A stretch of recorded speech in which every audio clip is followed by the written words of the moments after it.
Good evening. Welcome back to Passion World Talk Radio's network, Nellie Bread.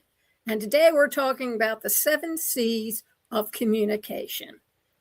One was the last time you spoke, gave a speech, presented an online seminar or webinar, or even debated someone. Did your listening audience understand what you said the first time around? Or did they ask questions asking you to clarify what you've just said? So today is the second day on our new series of communication.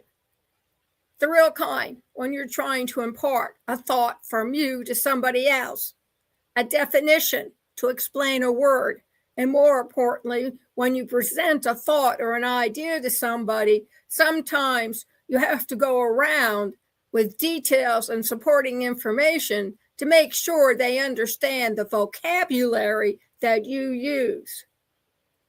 Not the kind that people today do, where they just text and don't open up their mouths and speak. But even in texting, you have to be careful how you communicate with other people, because you're not always speaking to a BFF or your mom or dad or maybe your girlfriend. Sometimes you're talking to somebody who holds an important value for you that you would like to collaborate with.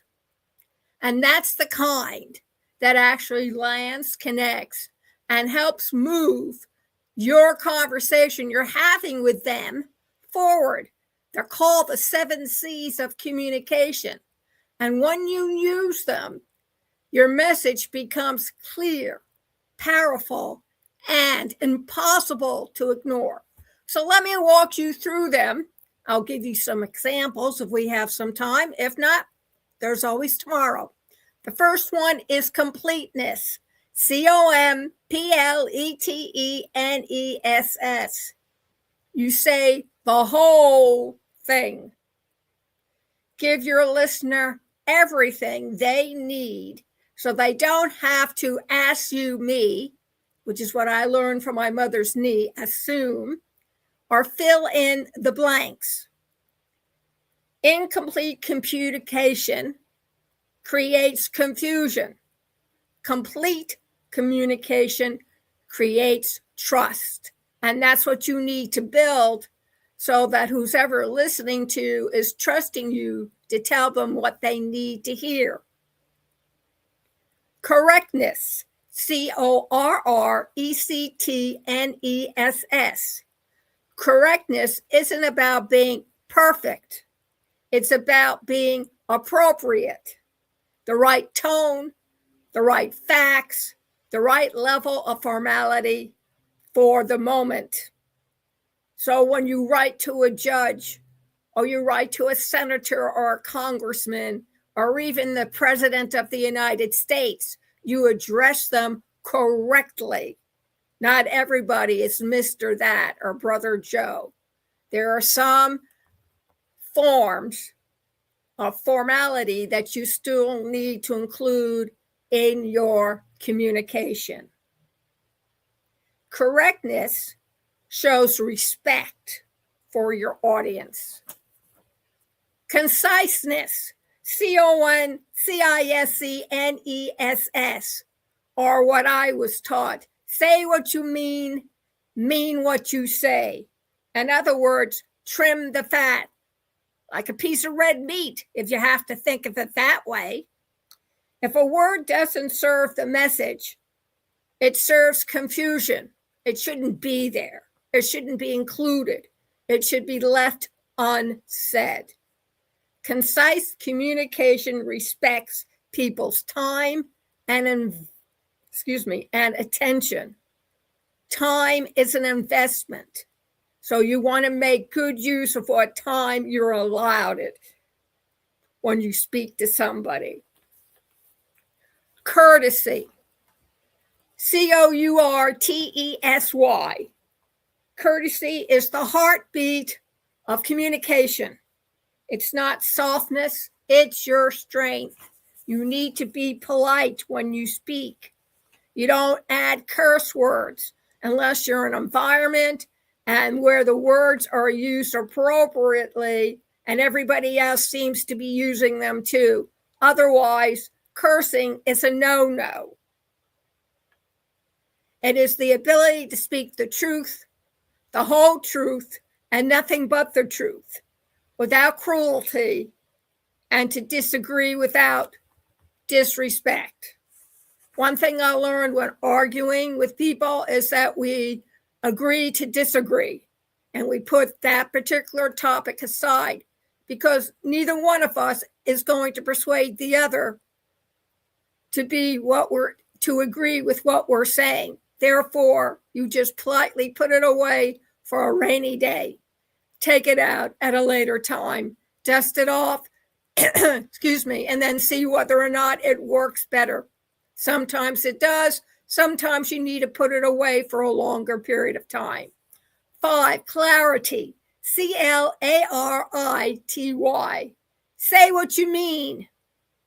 Strip out the fog.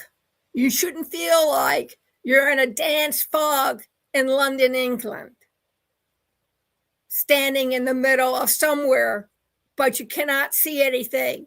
It's almost as bad as being in a blizzard where you can't see through the snow because it's so thick and coming down so hard that there's nothing to be seen except the snow.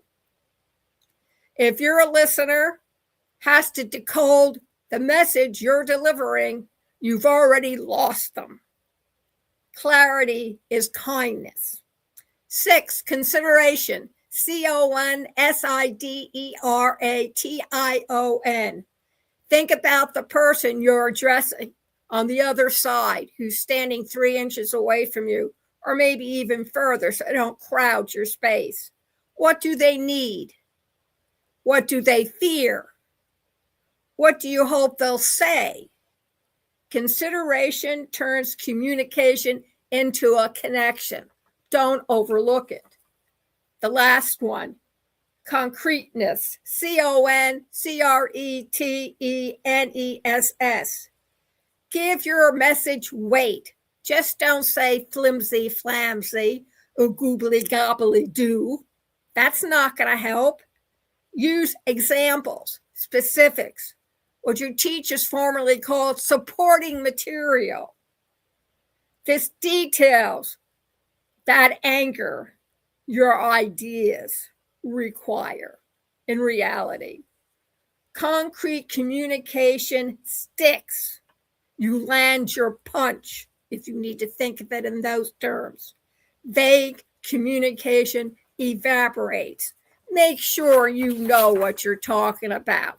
If you don't, go and refresh your memory.